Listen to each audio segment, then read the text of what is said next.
Nah, ketika Erlangga jadi, masuklah politik Jokowi, politik pecah belah Jokowi.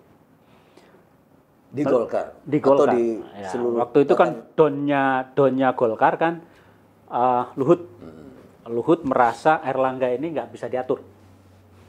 Makanya kemudian diguncanglah lagi. Sehingga muncullah Bahlil.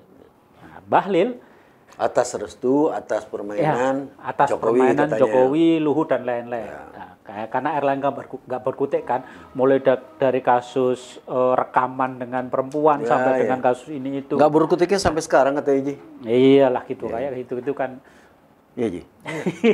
Itu ya nggak mau keras-keras kalau soal itu. Kita dukung.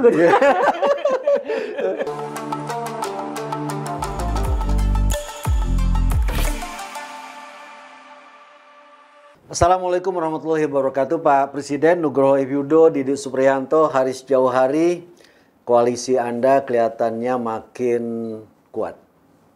Yeah. Dan kemudian ya ini namanya isu kabinet jalanan ya kan, udah banyak isu Golkar, Munaslup dibantah. Yeah. Kalau dibantah kan biasanya biasalah ya. Cuman yang mesti hati-hati adalah koalisi ketika dia makin besar, makin lama makin besar, lalu memang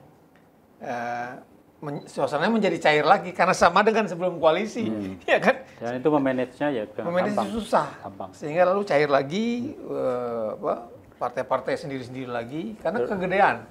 Kebijakan juga sering terdistorsi. Jadi Iya. misalnya presiden pengen A, gitu. Tapi tiba-tiba kebijakan A itu menyentuh kepentingan partai Iya. koalisi. Wah, Serba itu salah diskusi presiden lagi intinya. gitu. Jadi memang ya sebetulnya itu akan dibantu pemilu nasional, pemilu daerah. Karena pemilu nasional. Loh, kita ngomong pemilu lagi. Masuk itu orang Ji. Langsung disamber Ji. Kalau nggak mau Kita ngomong ngomong itu, kalau nggak mau ngomong itu di koalisinya Pak Prabowo yang besar-besar ini, ya kan? Ya udah pasti Gerindra kan. Selain Gerindra yang besar kan juga Golkar. Golkar. Nah Golkar nih yang menarik nih karena Iya, karena Golkar itu kan lagi ada isu. isunya Munaslup untuk mengganti Iya. Bahlil. Iya. Karena ini untuk menghapus Solo. Ya jadi Iya. Ya kan? Karena ini pengaruh dianggap Solo lah, pengaruh Solo kan. Pengaruh Iya. Solo ini kan akan dihapus bukan hanya di sini tapi di kabinet seperti permintaan lo. Ya. Ya kan sekian waktu yang lalu lo pada minta kan Gua sampai lupa minta apa. reshuffle. Ya. Oh iya. Iya, lo reshuffle gitu. Kebanyakan minta Ji. Kita tukang minta-minta jadinya. Jadi Golkar ini memang dari waktu ke waktu selalu diwarnai konflik ya. Isu perpecahan. Kenapa? Karena proses pergantiannya juga nggak smooth kan. Nah, kalau PDI kan smooth, Demokrat smooth, bahkan partai-partai baru ya kayak PKS itu smooth semua. Tapi Golkar sejak tahun 2004,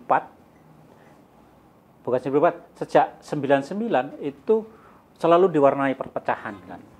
Setiap kali Munas pasti ada ketegangan dan kemudian pecah. 2004 misalnya setelah pemilu 99 misalnya pecah jadi partainya Pak Edi Sudrajat apa? Partai Keadilan dan Persatuan dan Keadilan. Iya. Pak Edi. Terus 2004 pada saat konvensi Prabowo kalah sama Wiranto, kemudian running presiden, Wiranto kecewa karena Golkar ternyata tidak kerja sungguh-sungguh, sehingga akhirnya Wiranto bikin Hanura. Prabowo mempersiapkan Gerindra, karena Prabowo juga merasa diperlakukan tidak adil pada saat konvensi itu. Gitu. Nah, terus di 2009, pasca 2009, ada perpecahan lagi.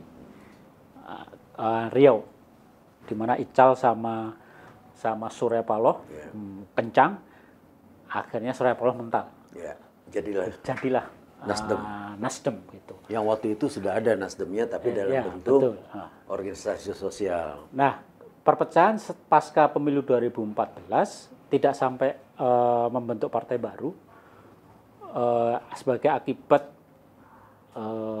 Setia Novanto, ketua umumnya yang kemudian kena kasus korupsi kan. Nah, sehingga KTP, ya, IKTP. Airlangga jadi. Nah, ketika Airlangga jadi, masuklah politik Jokowi, politik pecah belah Jokowi. Di Golkar? Di Golkar. Atau di Ya, seluruh waktu itu kan donnya Golkar kan Luhut. Luhut merasa Airlangga ini nggak bisa diatur. Termasuk isu 3 periode dan lain-lain itu kan dulu yang ngomong kan PKB sama partai apa gitu. PAN. Golkar nggak pernah mau ngomong itu. Padahal Luhut pengennya ngomong itu. Makanya kemudian diguncang lah lagi. Sehingga muncullah Bahlil.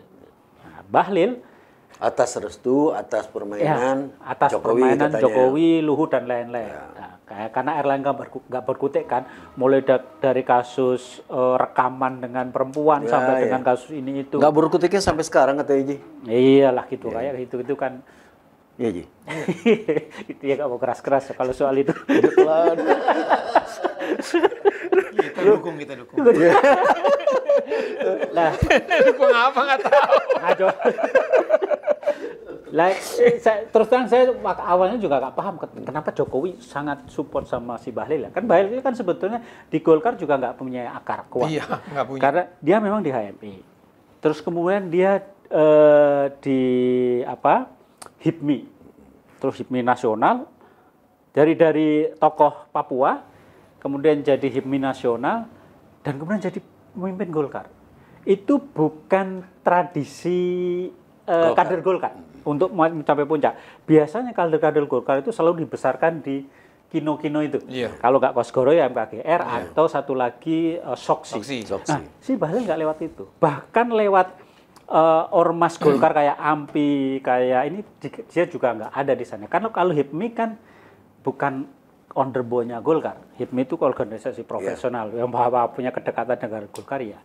Nah, oleh karena itu ketika situasinya Jokowi sama Prabowo renggang, itu ditunjukkan dengan amnesti dan abolisi Hasto dan Tom. Kemudian juga beberapa kebijakan yang kayaknya tidak disukai oleh Solo, maka Bahlil terancam. Memunculkan gerakan di tubuh Golkar untuk menyingkirkan Bahlil. Udah waktunya nih. Udah waktunya. Ya, mumpung yang sana udah nggak kuat nih. Ya, backingan lu udah nggak karena Bahlil itu secara kegolkaran dia bukan kader yang hebat lah. Karena dia nggak pernah aktif di Soksi, di Kosgoro maupun di MKGR atau di underbo-nya. Kontribusinya terhadap Golkar sendiri juga nggak banyak. Gitu. Jadi dia bisa jadi ketua umum itu lebih karena diminta Jokowi didukung Luhut waktu itu. Sehingga sekarang ketika situasinya Prabowo nggak jauh, mulai dianggap menjauh dari Jokowi, jadilah itu barang. Muncullah isu itu. Dan yang sering seperti terjadi adalah isu muncul lalu semua orang membantah. Ya.